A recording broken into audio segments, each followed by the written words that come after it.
Bonjour à tous, j'espère que vous allez bien. Bienvenue dans cette nouvelle vidéo, ce nouvel épisode de votre émission préférée du dimanche. Préparons notre semaine de trading ensemble. Alors on va commencer tout de suite dans le vif du sujet. Vous avez vu que je ne vous ai pas mis le petit générique. On va essayer de gagner de précieuses minutes parce que cette vidéo elle durera un petit peu longtemps. Il y a pas mal de choses à faire et surtout je vais accorder quelques grosses minutes à la partie crypto-monnaie que vous verrez dans la dernière partie de la vidéo. Et on va tout de suite rentrer dans le vif du sujet, les amis, avec le DAX. Notamment, donc le but de la vidéo du dimanche, c'est pas de refaire la météo de la veille, ça n'a aucun intérêt, ça sert à rien, tout le monde peut le faire. C'est de vous donner un peu mon opinion, on va dire, sur la tendance des différents actifs qu'on peut observer, quels sont les niveaux que je vais surveiller la semaine prochaine et peut-être un plan de trading pour lundi, même si évidemment bien malin, celui qui connaît l'open et l'ouverture cette nuit des futurs américains notamment. On commence par le DAX, donc on va aller sur le DAX futur, donc le futur, et je suis en train de vous préparer une super vidéo qui sera publiée sur la chaîne, je pense, d'ici la fin du mois de décembre, pour tous ceux qui débutent le trading, par quoi commencer justement, pas apprendre le RSI et les moyennes mobiles, mais concrètement, qu'est-ce qu'il faut faire parce qu'aujourd'hui, j'ai compris que vous étiez un peu perdu entre les différents outils d'analyse, les différents brokers, CFD, Futur, TradingView, pas TradingView, Pro Altime, IG, XTB, eToro ou du Futur, bref. Voilà, quel est le mieux pour démarrer et justement quels sont les outils indispensables et ceux au contraire vous pouvez vous passer. Donc je vous prépare ça pour fin décembre. Du coup, le DAX, revenons à nos moutons. On est dans une zone de résistance, toujours pareil, c'est la même histoire depuis plusieurs semaines. Cette résistance ici, le bas du gap Covid, 1, 2, 3, 4 fois, résistance qui a du mal à passer, 13 350, on va dire 13 370. C'est une zone qui bloque. Pour l'instant, c'est le principe d'une résistance et c'est vrai que ça ne veut pas passer. Il y a des attaques, il y a eu des belles attaques cette semaine, mais finalement, non, on ne passe pas. Donc, est-ce qu'il faut shorter pour autant le DAX ? Pour l'instant, on constate qu'en daily, on n'a pas de vrai signal de retournement. C'est que simplement le marché a une mémoire, le marché connaît ce niveau-là et pour l'instant, il y a quelques petits dégagements ou un peu de prudence, mais pas encore de gros signal de retournement. Mais on est obligé de la prendre en compte cette figure parce que dans l'élaboration de notre plan de trading de la semaine, eh bien on va être obligé de le prendre en compte. Qu'est-ce qu'on peut voir ? On peut voir qu'il y a eu un échec effectivement de cassure en intraday. On a fait un plus bas que le précédent en 4 heures. Donc on peut peut-être assister, je dis bien peut-être assister à un petit retournement du flux, en tout cas en 4 heures. Mais pour ça, il faudrait que le plus haut soit plus bas que le précédent et qu'on confirme en cassant le plus bas. Donc je vais surveiller, vous connaissez la théorie de dos, l'éventuel, si ça se passe comme ça, l'éventuel par exemple où on rebondit à l'open lundi et bam, on casse le plus bas précédent. Donc ce serait un signal de confirmation. Là, on a un flux qui se retourne en 4 heures, la résistance fait son job et donc la cassure des 13 200 points serait un bon point d'entrée pour tenter un correctif. Je ne parle pas non plus du trade de l'année, mais peut-être aller chercher cette zone ici, par exemple, qui a été support à plusieurs reprises. Ça peut déjà être un bel objectif, juste les 13 000 qui seront en plus un chiffre rond, un chiffre clé qu'il faudra surveiller. Donc moi, ce que je vais faire, c'est ça. Ensuite, concernant les achats, parce qu'il faut avouer que pour l'instant, c'est très haussier. On va laisser d'ailleurs sur le 1 heure mon plan, voilà, avec hop, ici, concernant les achats. On verra selon l'ouverture, mais même si la fin de séance de vendredi montre que la petite conso dans laquelle on s'était enfermé depuis mardi a pris fin, puisqu'on a cassé, on est venu pullbacker, je ne vais pas payer, non pas parce que là pour le coup j'ai un biais baissier, mais parce qu'on est trop proche de ma résistance daily, donc qui bloque. Donc effectivement, ça peut le faire, mais vu qu'on a un truc au-dessus de la tronche qui est quand même un gros niveau, c'est pas très fut-fut de payer une résistance. Donc on attendra pour payer soit un repli avec un signal peut-être de reprise de la tendance de fond. Imaginons on va chercher 13 000 et sur 13 000 on a une divergence haussière, une bulle, quelque chose comme ça. Soit ça ne veut pas du tout baisser et donc on casse les plus hauts de la semaine dernière. Et donc là effectivement ça devient très haussier. Et donc par expérience, je n'achète plus en ce moment les cassures de plus haut parce qu'il y a énormément de fausses cassures.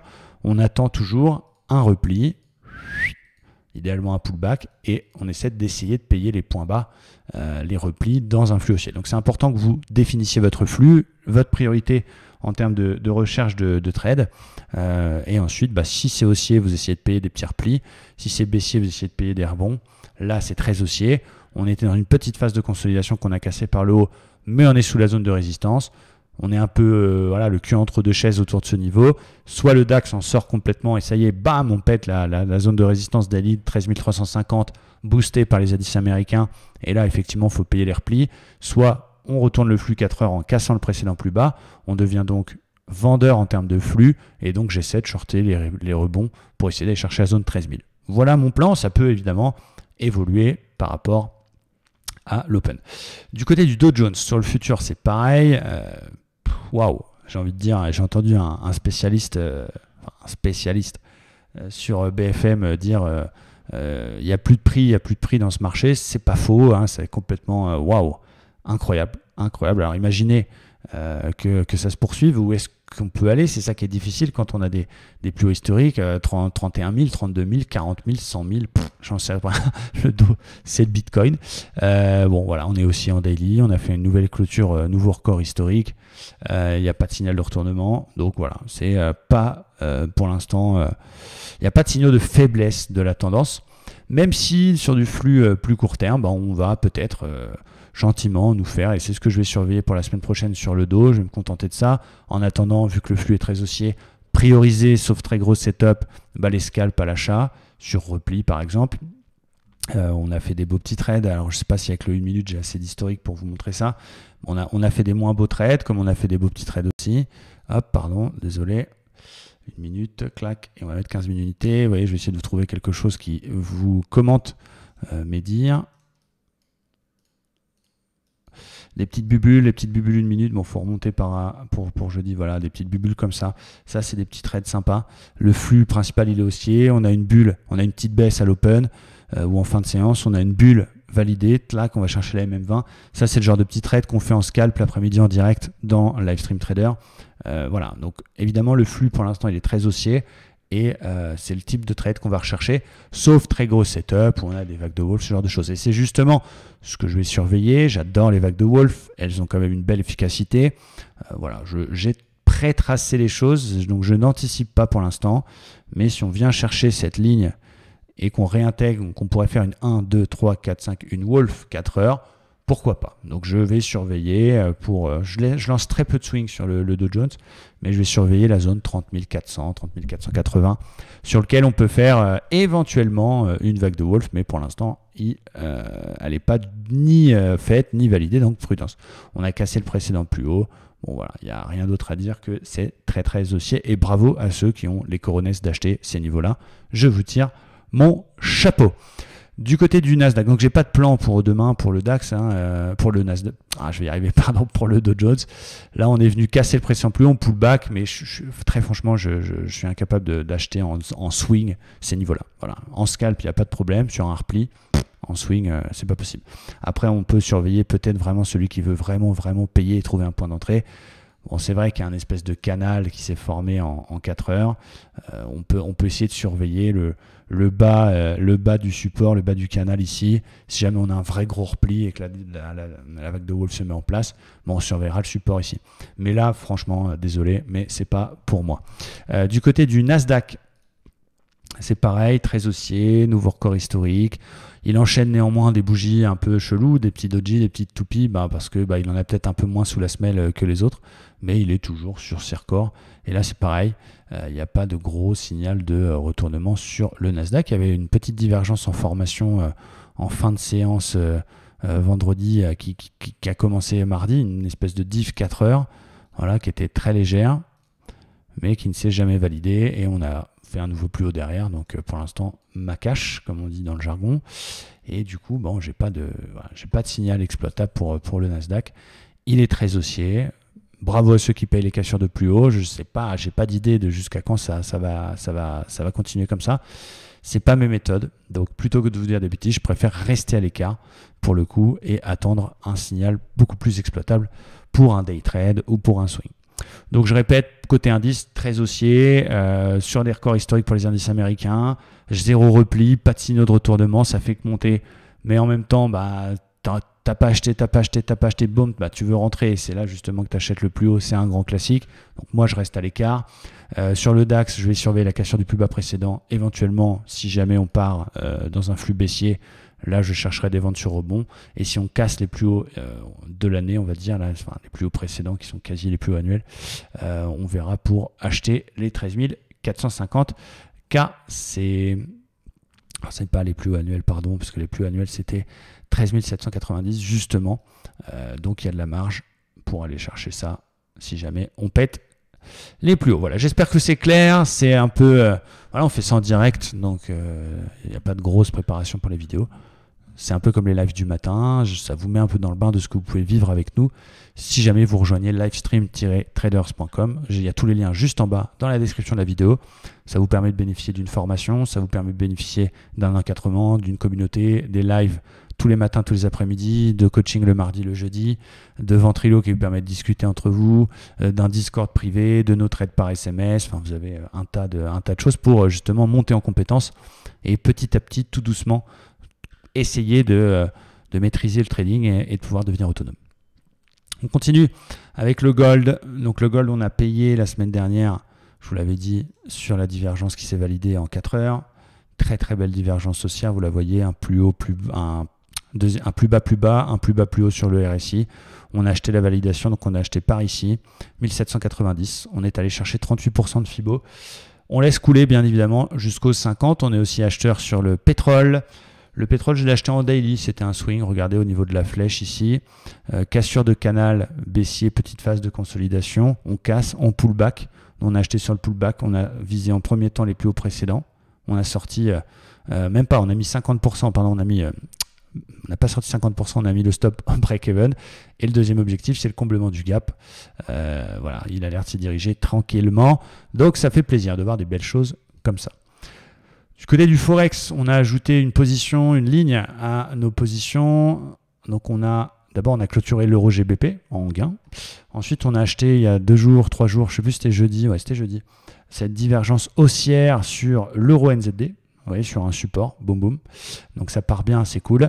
Et il y a toujours une belle position qui court. Alors d'abord, il y a l'euro-yen sur lequel ça marche pas terrible. Il faut aussi le montrer parce qu'on ne gagne pas tout notre aide.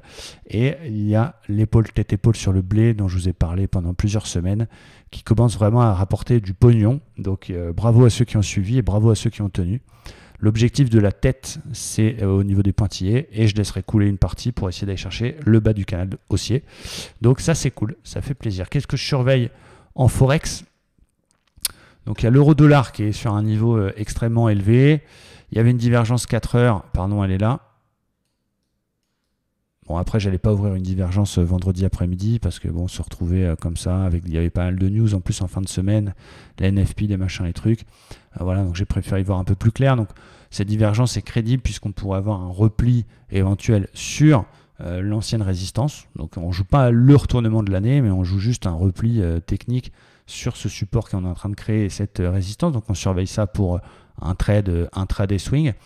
Et après, alors il y en avait 2 autres. Donc Euro CHF, même si je vous avoue que le CHF, je suis pas emballé. On est en flux très baissier. On casse un plus bas. Une sorte de figure de continuation. J'attends un petit pullback dans les 0,89-90 pour essayer de suivre le flux et vendre. Mais bon, je mettrai une toute petite taille parce que le CHF, on connaît l'histoire. Et du coup, c'est une paire que j'aime pas trop avoir en portefeuille. Et il y en a une dernière, c'est l'AUD-USD, pareil, en mode suivi de tendance. Regardez la place qu'on a, il est loin de ses plus hauts. La UD-USD, il semble vouloir se retourner. Alors il y a eu l'exagération Covid, mais regardez, on est sorti d'espèce de résistance en 2 temps, petite conso, et là boum, on casse les plus hauts précédents. J'attendais la fin de clôture hebdo. Je pense que je vais acheter la UD-USD lundi pour aller viser cette zone des 0,80-30. Donc voilà les paires que je surveille. Du côté des actions, qu'est-ce que je surveille comme action? Alors je surveille Bonduel que j'aime bien. Pourquoi? Parce qu'on a un support mensuel. Et quand c'est bon duel, il faut le dire. Donc ça c'est cool. Et en journalier, je me fais rire tout seul, on a une résistance oblique. Donc j'attends juste que ça passe pour éventuellement payer Bonduel dans une approche plutôt investissement moyen terme, moyen long terme. On a Lufthansa, j'attends un petit repli sur la zone de résistance ici. Netflix également, j'attends qu'il puisse revenir le titre au plus près du bas de range pour avoir un super ratio. Et Chronos Group, on n'a pas encore cassé le range. Et c'était Precision Drilling, ça a été donné par un de nos membres. Voilà, alors c'est pas non plus, je ne mettrai pas ma vie là-dessus. C'est une action du secteur des énergies et on casse une belle résistance oblique. Il y a du volume, c'est ça qui est très intéressant. Regardez sous le logo Livestream Trader, on voit les volumes. Il y a des forts volumes et quand une cassure sur des actions, que ce soit une cassure de plus haut ou une cassure de résistance de niveau clé est cassée avec des volumes, bah forcément ça donne une crédibilité supplémentaire à la cassure. Donc j'aime bien ce titre-là. Voilà, voilà. Du côté des crypto-monnaies. Alors, du côté crypto. D'abord, on fait un point sur le Bitcoin. Le Bitcoin, très haussier, il est revenu au contact de son ancien record. Je parle en clôture hebdo. En record absolu, chez certains exchanges, on a fait un nouveau record, chez d'autres, non. Peu importe, on est revenu exactement au contact de l'ancien top. Donc ça, déjà, globalement, ça veut dire que le Bitcoin n'est pas un scam. Tous ceux qui ont une seconde fois raté cette vague de hausse, les anti-crypto, qu'on salue évidemment, on va ranger notre ego dans cette vidéo, mais voilà, ceux qui ont encore fait caca sur le Bitcoin quand il était à 3000, ont encore raté l'opportunité de faire des plus-values. Bon, 2 fois, ça commence à être chiant. Maintenant, quoi qu'il en soit, blague à part, on est de retour là-dedans. Donc bien évidemment que dans une approche d'investissement, celui qui ne connaît pas du tout les cryptos et qui, il entend parler de nouveau et qui se dit, je vais en acheter un petit peu, en termes de timing, évidemment, même si derrière, il peut faire de nouveaux records, et moi, j'en suis convaincu, c'est pas le meilleur des timings. Bon, qu'est-ce qu'il faut attendre? Il faut attendre un petit repli. Là, on a une petite divergence baissière, donc je dis attention, même si elle n'est pas dans mes critères, puisque le bruit est à 54, on voit qu'on cale sous ce niveau. Donc, 2 solutions, 2 scénarios, et c'est notre boulot, c'est d'établir des scénarios et pas de se branler sur, si je puis me permettre, des hypothèses. Qu'est-ce qu'il est vulgaire aujourd'hui? 2 scénarios. Soit on casse les plus hauts et on fait un nouveau ATH, et là, effectivement, faut payer, parce que ça veut dire qu'il y a une forte demande, on casse les plus hauts historiques, et ce n'est plus un niveau de prise de bénéfice. Donc, moi, je renforcerai ma position si on arrive à casser ça. Ensuite, deuxième scénario que j'aimerais, et que beaucoup aimeraient. Pourquoi? Parce que beaucoup de crypto-fans n'ont pas profité de cette hausse. Beaucoup de gens sur YouTube qui font des vidéos n'ont pas profité de cette hausse. Moi, je vous rappelle, c'est pas pour faire le malin, mais que je vous ai annoncé, c'était au mois de septembre, que j'avais acheté une grosse ligne sur 10 400, et je l'ai répété 40 fois. J'attends quand même une petite conso, c'est mon scénario favori, mais favori pour moi, pas favori pour le Bitcoin. Favori parce que, évidemment, que je préfère en acheter à 14 000 qu'à 20 000. Quel serait un niveau acceptable? On prend Fibonacci, et on sait que lorsqu'il y a une accélération violente, on peut venir chercher 50 voire 61% de Fibo. Donc bien évidemment, si demain le Bitcoin, il y a une mauvaise nouvelle, il y a une chute, ou il y a une prise de bénéfice, une conso, le niveau 13 700, petits oignons, un super niveau technique. Maintenant, est-ce que c'est un doux rêve ou réalité? Je ne sais pas encore, mais c'est un niveau que je vais surveiller. Donc l'investisseur qui veut, et encore une fois, les crypto-monnaies, c'est dangereux, vous pouvez gagner beaucoup et vous pouvez perdre beaucoup. Le nouveau Bitcoin, ça ne sert à rien de le chercher, ça n'existe pas, ça n'existera plus. Et il faut faire attention quand même à votre prix d'entrée. Donc il attendra qu'on casse les plus hauts ou qu'on ait un repli technique et les différents paliers Fibonacci. Ne vous inquiétez pas, on fait des vidéos 2, 3, 4 fois par semaine sur la chaîne, on saura en parler. Après, dans une optique de trading, moi j'aime bien, donc je vous montrerai après, je vous parlerai de, là c'est pour jouer, c'est mon compte Binance, bien évidemment une majeure partie des cryptos sont sur mes clés, mes cold wallets, pardon. Dans une optique de faire joujou, je vous ai déjà montré sur la chaîne, j'ai mis quelques milliers de dollars sur Binance pour acheter des cryptos, comme ça, faire des petits allers-retours sur des petites cryptos, je vous montrerai ça juste après. Mais j'ai mis à peu près 1000 dollars sur Binance Future et je fais joujou. C'est-à-dire que je m'amuse à...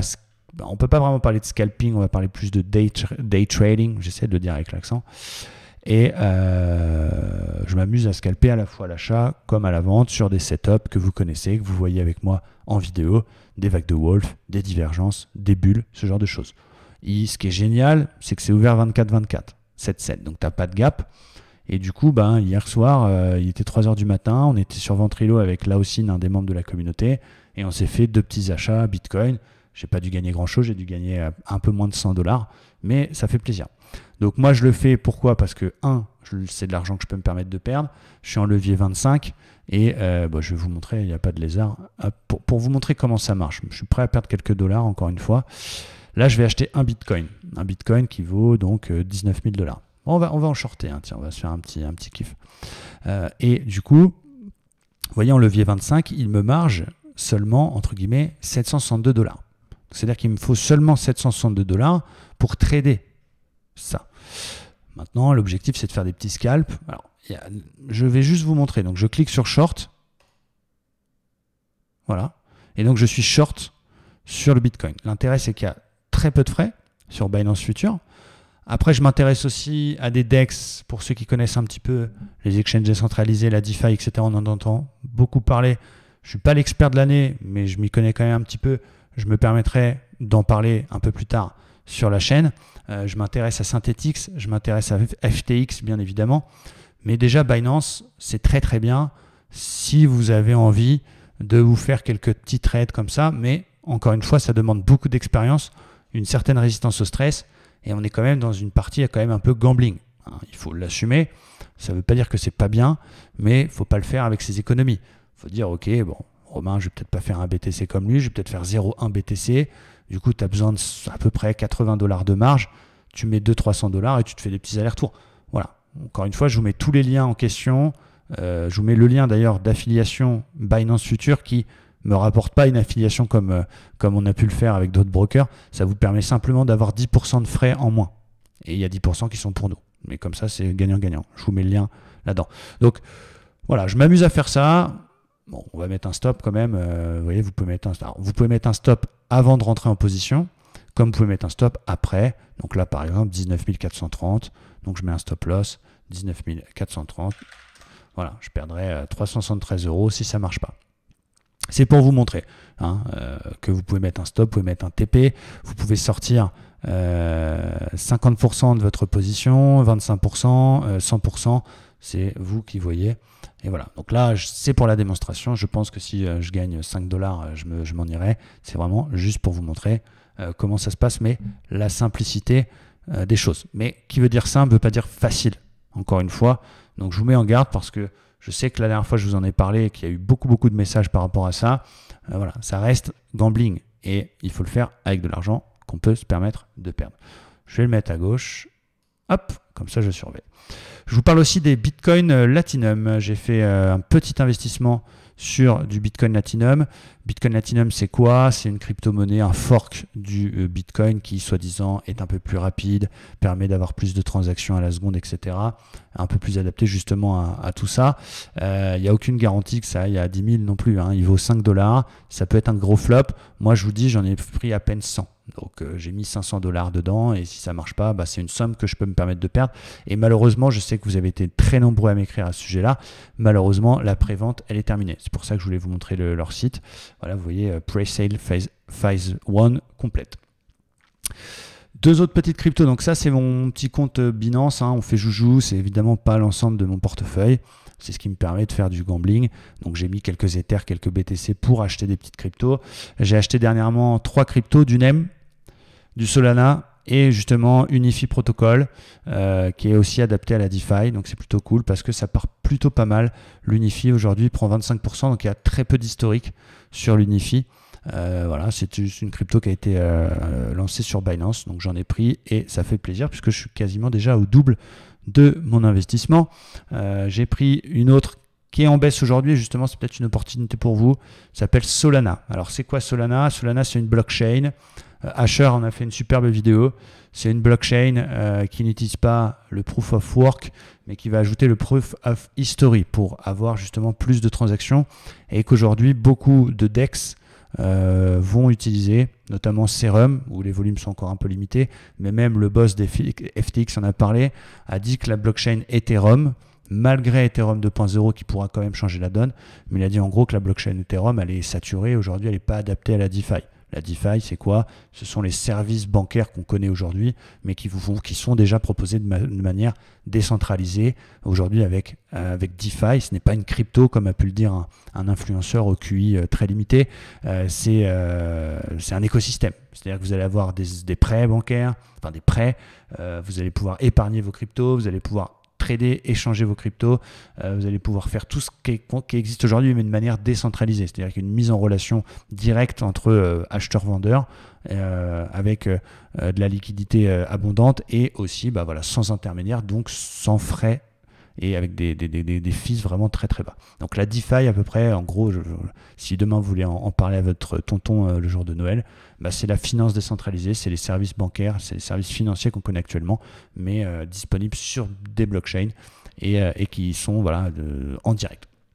Et du coup, la plupart des services comme ça utilisent aujourd'hui la blockchain Ethereum, mais qui est, même s'il va y avoir Ethereum 2.0, où le nombre de transactions à la seconde, c'est quand même très très lent. Et du coup, si on a une vraie explosion de la DeFi, si on a un nombre si on a des volumes élevés, s'il y a de plus en plus de gens qui utilisent plein de services, moi je regarde beaucoup de choses, je m'intéresse vraiment à beaucoup de choses en ce moment à ce sujet-là, eh bien, ça risque de bloquer. Donc, il y a une nouvelle blockchain qui s'appelle Solana, qui aujourd'hui est intéressante. Et du coup, il y a un token qui s'appelle le Sol, que j'ai acheté avant-hier, je crois. Voilà, c'est ça. Donc, je l'ai acheté à peu près par ici. Du coup, vous pouvez l'échanger directement contre du Bitcoin, contre de l'USDT. Et c'est disponible sur Binance. Je vous mets tous les liens ici. Encore une fois, ne le faites qu'avec de l'argent que vous pouvez vous permettre de perdre une infime partie de votre investissement. Et n'essayez pas de chercher la crypto qui fera comme le Bitcoin, ça n'existe plus. Voilà, et on peut terminer cette jolie émission. J'espère qu'elle vous plaît. J'étais confiné toute la semaine, j'étais cas contact pour le Covid, c'est pour ça que je suis un peu mou, désolé. Et jusqu'à mercredi, je suis confiné, donc ça fait plus d'une semaine que je ne suis pas sorti et ça commence à être un peu long. Qu'est-ce qu'on a d'autre qui peut m'intéresser? Donc Ethereum, c'est pareil. Le Ripple qui reprend 2,5 ici, mais c'est pas les meilleurs niveaux. Alors il y en avait une que j'appréciais particulièrement, je vais vous la retrouver. Le Cardano, par exemple, qui est venu pullbacker son ancien top ici. Le EOS qui est pas mal, j'en ai des EOS et j'attends la cassure de la résistance ici pour éventuellement renforcer ma position. Là où sur les indices, acheter des cassures de plus haut, c'est un peu délicat. En ce moment, sur les cryptos, c'est un peu différent puisque beaucoup d'altcoins n'ont pas rattrapé leur retard entre guillemets par rapport au top qu'ils ont pu avoir 2017-2018. Contrairement au BTC, il y en a qui feront des flops et il y en a qui se mettront à rattraper violemment. Donc, acheter des plus hauts sur les cassures de résistance sur des cryptos comme ça, des altcoins, toujours en tapant dans le top 25, top 30, ça peut être pas mal puisque ça montre un élan et c'est plutôt cool. Donc, l'IO, je surveille. Là, non. Et c'était le NEM que j'avais acheté. Là, sur cassure, on est exactement là-dedans. Cassure d'une zone intéressante. Et du coup, si on peut avoir un petit repli, ça serait magnifique. Si on peut avoir un petit repli même sur cette zone-là ou sur cette zone-là des 0,18, là on fait un avalement aujourd'hui, ce serait un super point d'entrée pour moi renforcer cette position. Je vous rappelle que le NEM permet de faire tourner la blockchain NEM des applications décentralisées, mais non pas en son propre langage, mais en Java, si mes souvenirs sont bons. Donc, c'est ouvert à plus de développeurs et donc voilà pourquoi elle a explosé il n'y a pas très longtemps parce qu'il y a un vrai intérêt derrière et c'est pas juste de la spéculation sur le prix. Voilà pour la partie crypto. Alors désolé pour les puristes si j'ai dit des bêtises techniques, je m'en excuse, n'hésitez pas à mettre un petit commentaire. En tout cas on a fait le tour, j'espère que ça vous a plu. Dernière petite chose, un peu de réclame quand même. La dernière petite chose, c'est qu'on arrête notre service Commencer le Trading. Vous avez dû voir la vidéo. Pourquoi? Parce que toutes les bonnes choses ont une fin d'abord et on veut vraiment se concentrer sur Livestream Trader. Rassurez-vous, les gens qui sont déjà dans Commencer le Trading, qui sont dans notre groupe Telegram, vous allez y rester, ça va continuer. Il est hors de question d'arrêter pour vous, mais on ne prend plus de nouvelles personnes et on déconnectera le site. Donc je vous laisse jusqu'au 31 décembre pour je sais qu'il y avait beaucoup de gens qui hésitaient à nous rejoindre, qui ne sont pas encore là. Et vous avez quoi avec Commencer Trading? Vous avez nos lives du lundi matin, tous les lundis matins, nos émissions de coaching le mardi et le jeudi soir. Vous avez un groupe Telegram dans lequel on publie beaucoup de choses, des actions, du Forex, des indices, des plans. Et vous avez également une superbe formation. Je vous montre rapidement, regardez toutes les vidéos que vous avez à votre disposition, c'est énorme. Vous avez plus de 50 heures de vidéos, du coaching, du replay, vous avez des guides, vous avez vraiment tout et c'est offert. Il suffit d'ouvrir un compte chez eToro et de déposer le capital de votre choix. Et je vous rappelle qu'eToro, les actions, c'est sans levier, c'est sans frais, les actions sans levier. Les cryptos sans levier, il n'y a pas de frais de garde et vous pouvez les exporter. Vous avez des ETF aujourd'hui pour jouer des mouvements sur des indices ou des matières premières. Donc voilà, vous pouvez évidemment trader sans quasiment de frais chez eToro. Donc n'hésitez pas à nous rejoindre, ça s'arrêtera au 31 décembre, les amis. Allez, qu'est-ce qu'on a fait? Oh, on perd 11 $ sur notre short BTC pour vous montrer. Vous voyez, j'étais prêt à perdre 11 $ pour vous montrer comment ça se passe. Bon, c'est pas grave, je vais accepter ma perte parce que sinon, vu que c'est un signal un peu bancal, oh, 18, mince. Du coup, voilà. On va fermer. Bon, on va fermer en perte, c'est pas très très grave. Attendez, on va juste se faire un petit kiff. On va mettre une petite résistance oblique ici. Voilà. Et voilà. Et donc, on va attendre de voir si... bon, on a un stop de protection. Et on va attendre de voir si ça peut casser cette résistance. Si on pète cette résistance, je mets les voiles. Tant pis, j'accepte. Et encore une fois, c'était pour la démo. Et si jamais ça n'échoue pas, je vais me mettre un petit TP. Tiens, un petit TP à 18 600. Hop. Au cas où. Au cas où, voilà. Et on va attendre sagement les choses sans stress, le temps de mettre la vidéo sur la chaîne. Merci à tous en tout cas d'avoir suivi. N'hésitez pas à mettre un gros pouce bleu si vous avez aimé cette vidéo. Si vous ne l'avez pas aimé, mettez-moi quand même un pouce bleu, soyez sympa. Et puis mettez-moi des commentaires si vous en avez, c'est avec plaisir que je réponds à toutes vos questions. Tous les liens des choses qu'on a évoquées ensemble pendant cette vidéo sont justement dans la description, donc allez voir. Je vous souhaite une très belle fin de dimanche et je vous dis à lundi, demain live YouTube d'ailleurs. Merci à tous, ciao, bye bye.